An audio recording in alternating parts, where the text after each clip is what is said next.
This story is told in the perspective of a female. Back in 2014, I worked as a bartender for a nightclub in Las Vegas. It's not a popular club, but it definitely attracted a lot of people. We'd have people come and go throughout the night, and oftentimes you get your group of people who were completely wasted and crazy to a certain extent. The job was boring, having to pour drinks for people 24/7, but it was also relaxing as there was nothing really physical involved. I worked the night shifts from 6 p.m. to 1 a.m., so oftentimes I always find myself tired after getting home from my shift. One night, I was driving home from work ready to get some sleep when I hear my phone go off and see that it's a notification. I ignored it for the time being as I had to focus on driving home and didn't have time to look at it. As soon as I got home, I checked the notification and had realized it was a request from Facebook Messenger letting me know that someone who I wasn't connected with wanted to send me a message. I checked the request and it was from a person who I didn't know named Chad. The message read, "Hey there, I found you through a mutual friend and I thought that maybe you wanted to talk. I keep my Facebook settings on private and only accept people who I knew in person. In this case, I didn't know this guy, so I declined his message and went to bed not thinking anything of it. I woke up the next morning to see that my phone had been flooded with several messages from this Chad guy. Everything from, 'Hi, how are you?' to, 'Why don't you ever respond?' Not trying to be rude, I messaged back telling him that I wasn't interested and apologized. Instead of respecting what I said or letting it go, he took it personally and told me that I needed to talk with him or else he would kill himself. At that point, I blocked him, which I don't like doing, but it seemed like an appropriate measure in this case. For a few days, I continued with my life, going to work and studying, and thought the whole thing was history. Until I received an email one day from someone named chadrogers44@yahoo.com. The email was filled with profanity, threats, and even said the things he planned on doing to me. It was him. I have no idea as to how he got my email, and I still don't. There was really no way to block an email, so I ended up not responding to him. Fast forward to about a week later, I was at my friend's house playing Crazy Eights when my phone blew up with random texts from an unknown number. I had a chill run down my spine once I saw what those messages were. There were at least 20 photos of me. Some had been taken at my job of me pouring drinks, while some walking around places, and even a few photos of my car. There was one photo, however, that still haunts me till this day. The last one was a photo of me, sleeping in my own bedroom. I immediately show my friend and we drive to the police station and report what had happened. They took down the phone number but couldn't trace it as it was a fake number, meaning that the number had been used for an app or something like that. Then, as soon as it began, it was over. I thankfully never heard from Chad again, and I hope it stays that way.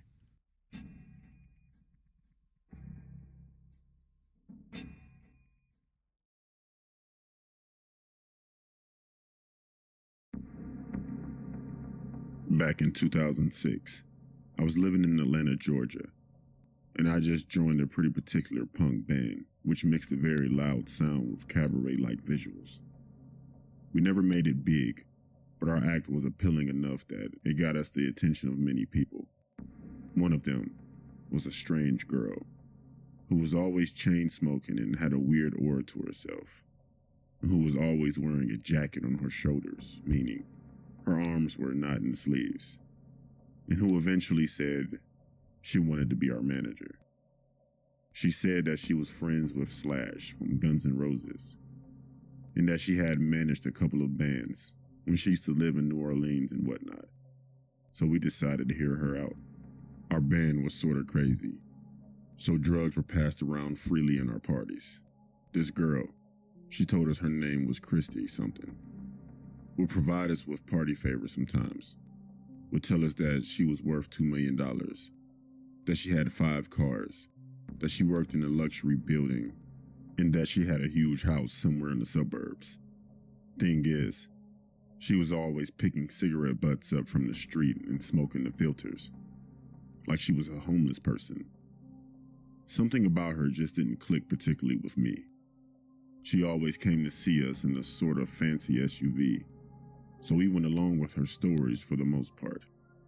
Eventually, Christy fell hard for me, told me she was divorcing her husband and that she wanted to be with me. I was intrigued by her, and so I started testing all her stories. I asked to visit her at her office, and she would always make excuses why I couldn't, until eventually she told me her office had closed down and that they were looking for a new space. I asked her why she was using the same car if she had 5, and again, more excuses. I asked to visit her at her huge house, and the same thing. She would come up with some off reasons as to why she couldn't have me over for a visit. Mostly that her husband was still there.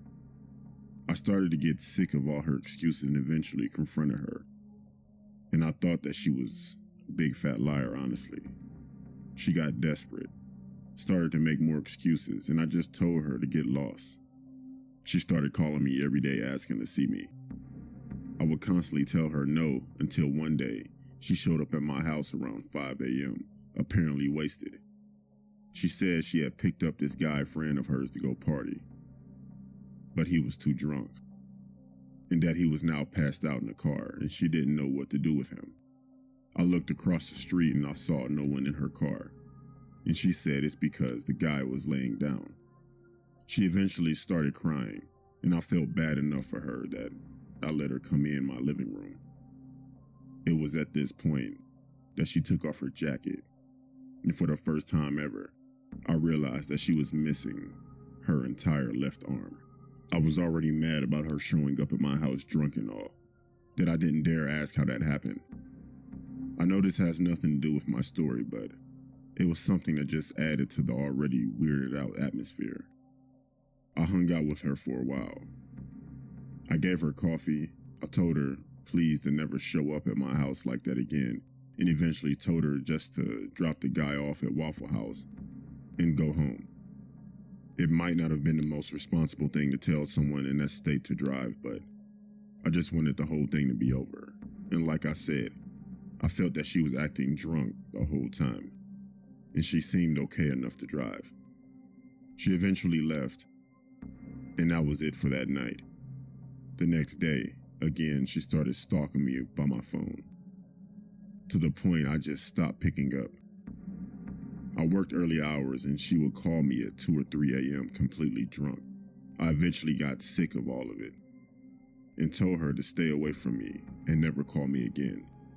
She complied, and for about a week, it seemed like the whole thing was history. About 6 days later, she calls me again when I was at work. I started telling her that she wasn't supposed to call me, but she said that she could finally invite me to her house and that she wanted me to come over to visit her. All sorts of red flags went up for me, so of course, I told her to forget about it and just hung up on her. She again started calling me at late hours, to the point that I had to turn my phone off at night, otherwise I would never get any good night's sleep. I remember it was a Friday after waking up. I had a voicemail on my phone, left at around 2 a.m. I checked it out, and it was her saying, "Hi, Mac. I just took 200 pills, and I've been drinking all night. I just wanted to say goodbye, and that I love you. Good luck with the rest of your life." Needless to say, I got totally weirded out. I was so sick of her lies, I just deleted the message completely, assuming it was one of her ploys to get me to call her. I decided to forget about it and went to work. The next Tuesday after that, I get another voicemail from her phone, but this time it was a guy's voice. He said, "Hi, Max. This is Christy's husband. I'm calling her friends in her contact list to let them know that she passed away last Friday, and we're doing a memorial for her in downtown Atlanta tomorrow. If you want to go, please call me back so I can give you the address." I can't even explain how I felt at that point. I was shocked and tried to evade the news by thinking that this was some guy that Christy had manipulated into calling me, just to get me somewhere at some time. But of course, the whole situation didn't make much sense to me. This guy eventually called another one of my bandmates, whose name was in Christie's contact list as well. I had told my band about this entire situation, so my bandmate, who had been suspicious of this girl for a while, started prying this guy for more info. We eventually learned that she used a fake name with us the whole time, that her real name was Amber Applebaum, and that she was using a made-up name because she had been in trouble with the law. We Googled her, and sure enough, it turns out she had stalked Trent Reznor in the past and even managed to steal his credit card info. She even was arrested for it. I was stunned at this point, unsure of what to do next. We never went to the memorial. We were way too suspicious to do it. To this day, I still don't know if this girl committed suicide for real, or if the whole thing was just a sham to get me into some trouble. But since I never heard from her again, I doubt it. Or maybe she's been using the fake name ever since and decided to move on with her life. I'll never know, but it's definitely the worst way to get 1 degree of separation with someone famous. I got rid of my cell phone after that, and it took me 3 years until I felt okay enough to get a new one. I'd never want to go through something like that ever again.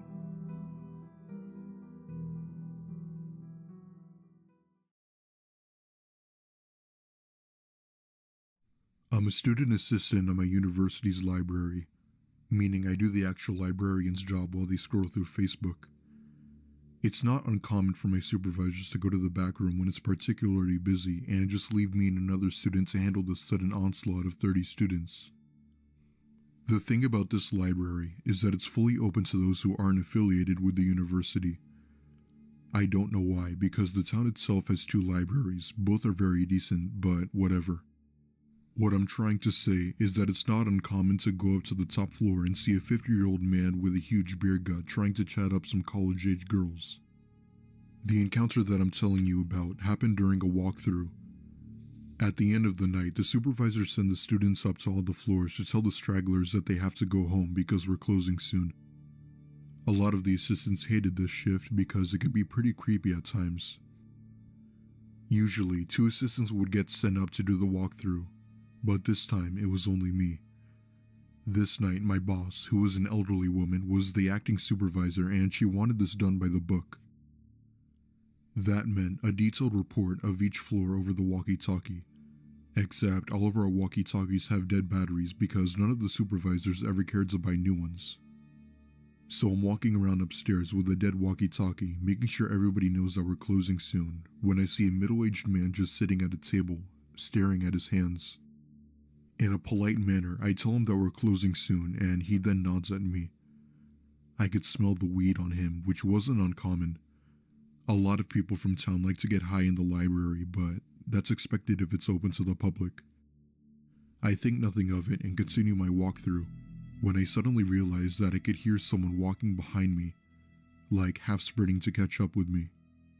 I keep walking, getting faster because I'm getting uncomfortable, and the footsteps behind me get faster too. I'm a naturally paranoid person and immediately assumed that he was going to attack me.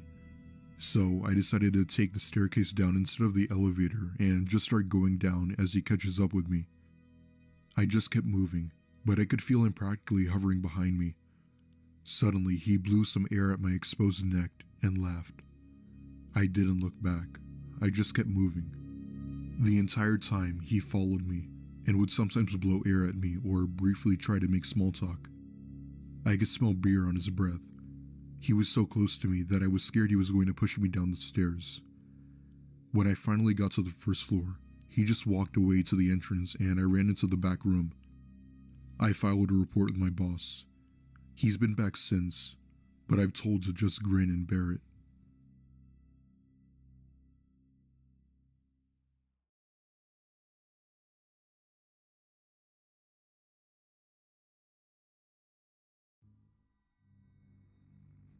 I live about a 5-minute walk from a train station, and I work 1 stop away. It makes economic and environmental sense for me to get on the train to and from work rather than drive, so that's what I do. One morning, at about 8:30 a.m. I was walking to work from the station, and I run into a man who was trying to get my attention. I had my AirPods in, so I didn't actually notice him for a while. But eventually, I took them out expecting him to tell me that my lace was undone, or I had something in my hair, something like that. Instead, he simply said, "Hello," and proceeded to try and initiate conversation. He asked me how my morning was going. He asked for my name. He told me my name was beautiful and asked if I had a boyfriend. I don't have a boyfriend, but in this instance, I told him that I did, just to shut him up. But it didn't work. He proceeded to walk with me all the way to my place of work and carried on walking straight up. This is not uncommon, as I work in a popular district area with lots of offices, so I assumed he was just working further up than me. It was the sort of situation where you tell your friends about the creepy guy on the way to work. But I quickly forgot about it and moved on. A week later, I'm walking back from work to the station, ready to get on a train home, and annoyingly, all of the trains are canceled that evening for some reason. This is an inconvenience, but because I only live one stop away, I can quite easily get a lift home. I'll call my mom and she agrees to pick me up when she's done shopping. Because all the trains have been canceled, the station is incredibly busy.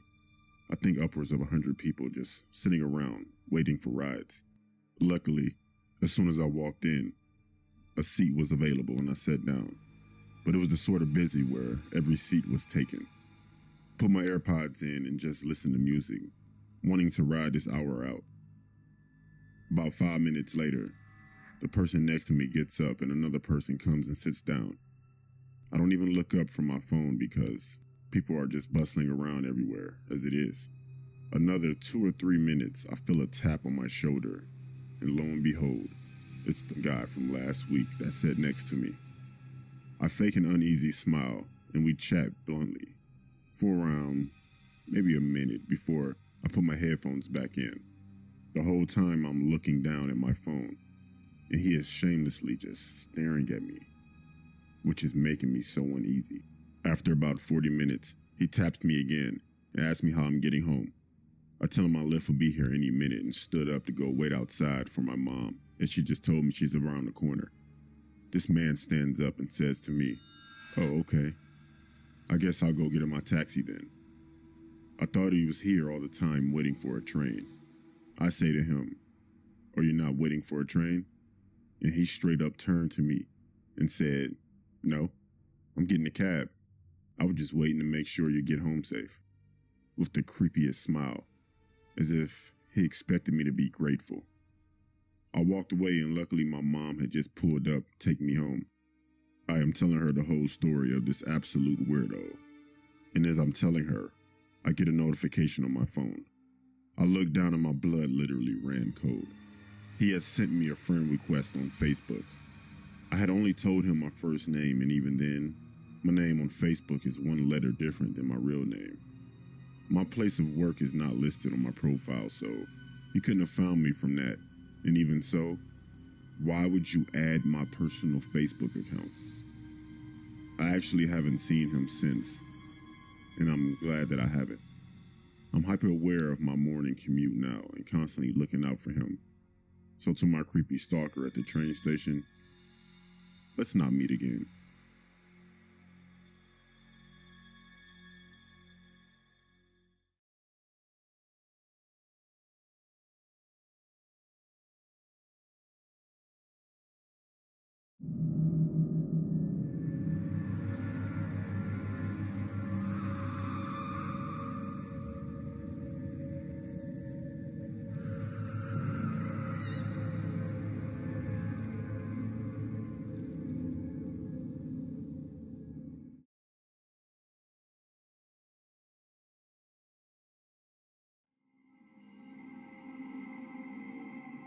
This took place in Canada in 2010 when I was about 32 years old, and I get chills whenever I think back at this. To preface this, I've been hunting ever since I was 8, which some might argue as being too young to learn to shoot, but I was well trained by my dad who had been hunting his whole life. Throughout most of my life, I've spent a lot of time outdoors in several parts of the US and Canada. I've hunted deer, raccoons, squirrels, hogs, and even moose.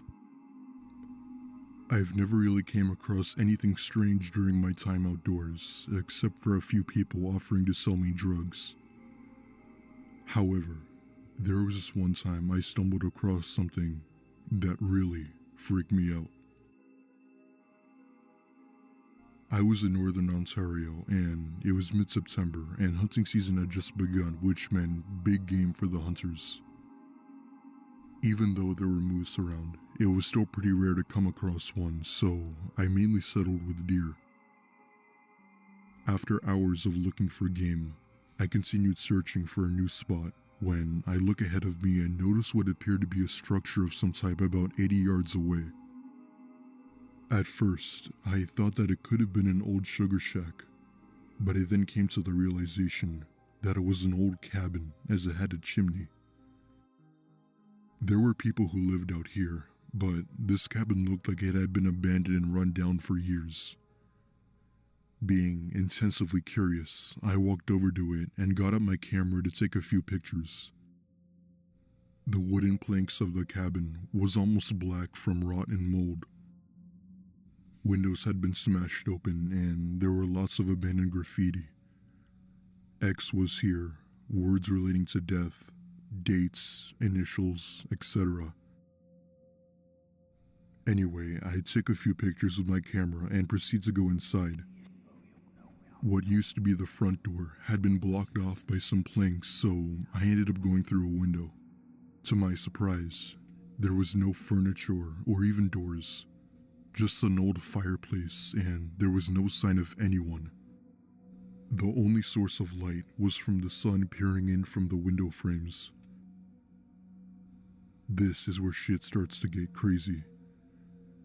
As I'm walking toward the fireplace, I feel a cold hand grab my arm and I turn around to see absolutely nobody there. An instant chill ran down my spine, and I got the hell out of there through the way I came. All the while, I was screaming my head off like a deranged lunatic, not caring how much noise I made. I was not going to look back to see who or what was there. At this point, the sun was starting to set, and I thankfully made it back to my truck in time and sped down the road swearing to myself that I would never return. And that's what I did. I never went back to that place, and I ended up not going hunting for a while either. I don't know if whatever I felt was a person or something from the spiritual world, and I honestly don't want to know. All I can say is, there are truly some unexplained things in this world.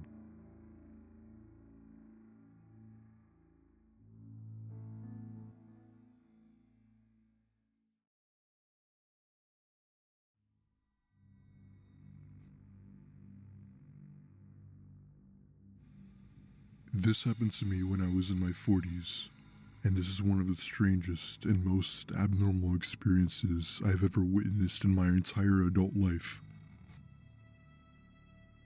I was backpacking while hunting in the mountains of northeast Georgia with my son, who we'll call David for privacy reasons.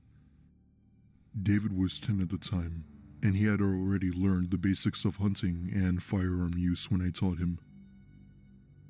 Anyway, we had packed up our lunches for the trip and constantly switched to different areas for a good hunting spot.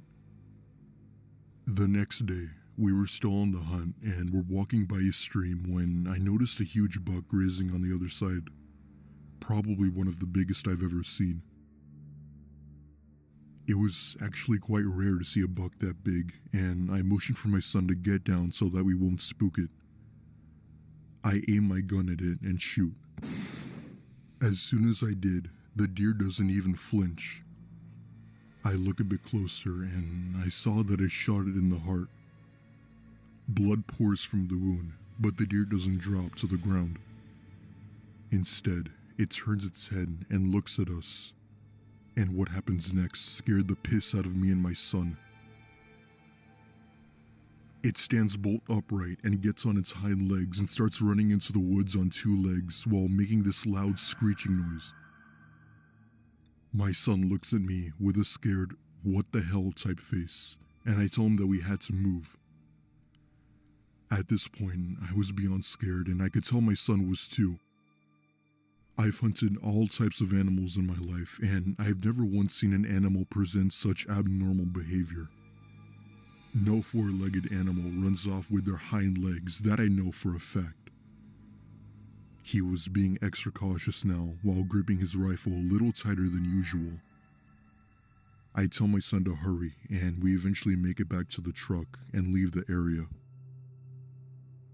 In the end, I end up telling my son that what we saw was nothing other than a skinwalker. I explained that these are natives that can transform into any animal they desire. They are very territorial and are mostly found in the southern regions of the US, but I guess they could be found anywhere.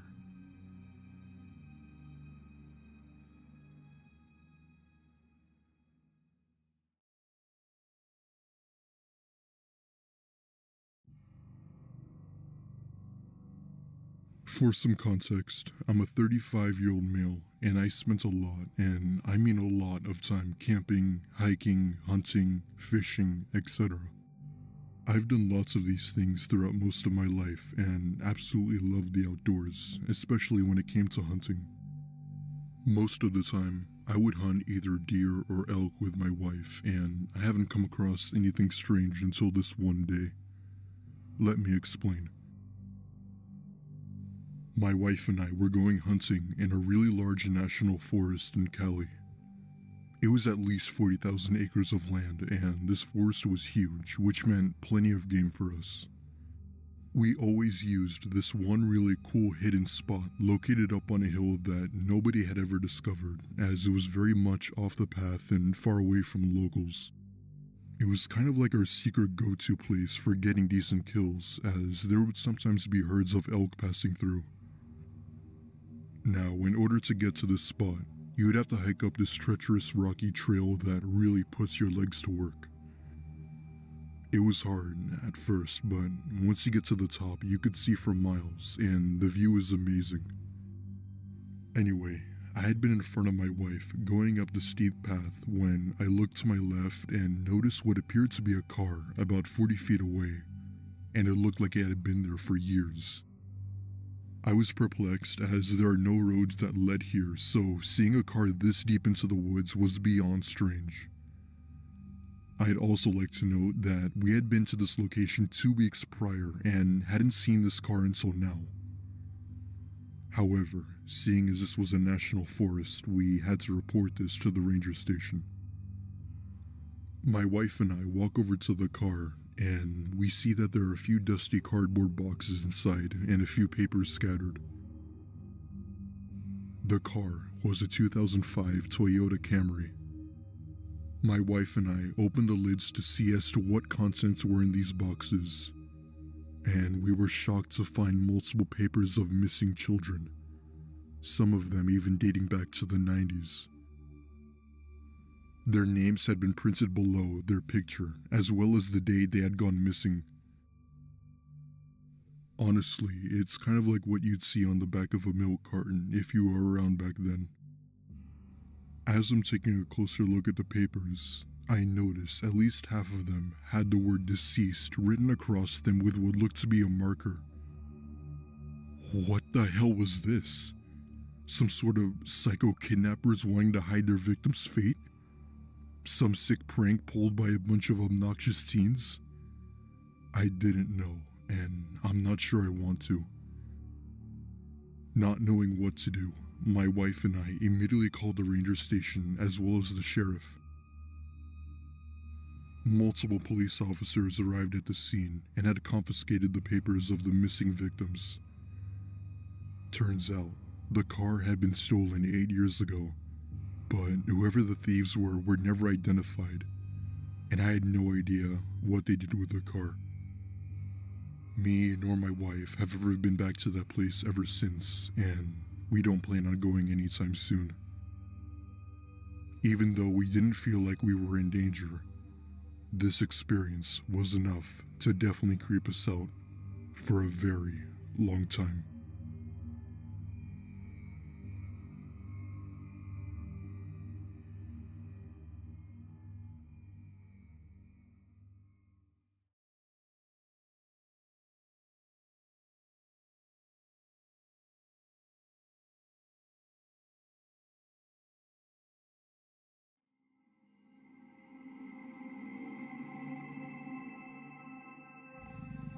My name is Danny, and I've spent a lot, and I mean a lot, of time camping, hunting, fishing, and all sorts of stuff having to do with the outdoors. For some context, I live in the Appalachian Mountains of northeast Georgia with my son. It's a very scenic place to visit and go camping in, especially in the fall. It has some great hiking trails, some pleasant rivers, and of course, magnificent mountains. Those who have heard or been near the Appalachian Mountains will probably have a better understanding as to what I'm talking about. Anyway, it was the beginning of November and hunting season had just started, which meant big game for the hunters. I've always admired the sport ever since my dad taught me back when I was a kid, and from there on, I've been pretty good at it as well as my son. There are, however, some dangers I've been in while hunting or camping. Everything from a tornado hitting my way to a massive thunderstorm and heavy rainfall, so I've been in some pretty sticky situations. Anyway, we were walking through the national forest with our hunting rifles while wearing long cargo pants and a jacket as it was surprisingly well into the 50s. My son Brandon was only 9 at the time, which some might argue as being too young to shoot, but I was a responsible parent and taught him the basic use of firearms. My first thought was to use the deer hunting tower that was hidden deeper into the woods, but I felt as if that were too advanced for him. Eventually, him and I sat down for a rest break when I noticed a seemingly large buck about 25 feet away. I told my son to get his rifle ready, but he ended up missing his shot, which made me annoyed, but I knew he was still learning. With the deer now gone, my son then asks me if I see that object in the woods. I look at him and I see that he's pointing into the woods behind a few trees when I see it. About 30 or so feet away was a seemingly large white container. Now, I've been in this area many times before, and not once have I ever ran across something like this. I told Brandon to stay put and not to move from his spot while I went to go check it out. The closer I got to the object, I began to realize what it actually was. About 10 feet away from me was not a container, but rather an old freezer. From the looks of it, it didn't look to be that old. In fact, it looked like it was here for, at most, a day or two. At this point, I was thinking, why in the world would there be a freezer laying out in the middle of the woods? However, as I got closer, a smell I could only describe as rotting flesh filled my nose. In fact, it became so bad that I had to cover my nose with my hat. Whatever that smell was surely coming from the freezer. It was illegal for locals to dump their unwanted garbage in a national forest, but I wasn't going to leave until I was sure what it was. Needless to say, I put on my gloves and took a deep breath to compose myself before figuring out what was inside. With my courage finally gathered up, I opened the freezer and see a black garbage bag tied up with several pieces of duct tape along with a cell phone, an iPhone 8 to be exact. There were multiple flies swarming around the bag, indicating that there was indeed something inside. Not knowing what to do, I call up the park ranger and inform him to contact the proper authorities. When they arrive, a whole team of FBI agents and 2 detectives arrive in the scene while taking photos and questioning me. My wife came to pick up my son while I still got questioned. The following week, I was having my morning coffee when I was reading one of the papers and stumbled upon an article that shocked me. Apparently, about a week ago, there was a 16-year-old girl who had gone missing in the area and was never found. I felt as if 1,000 pounds suddenly dropped on me as I remembered what I had found. The local authorities never updated me as to what happened, but I'm convinced till this day that what I found in that freezer was in fact a body. With the freezer being so far into the woods and with me finding the cell phone, was almost certain that my theory was correct. If you see something suspicious that you are unsure of, please, for the love of God, please do the right thing and contact the police.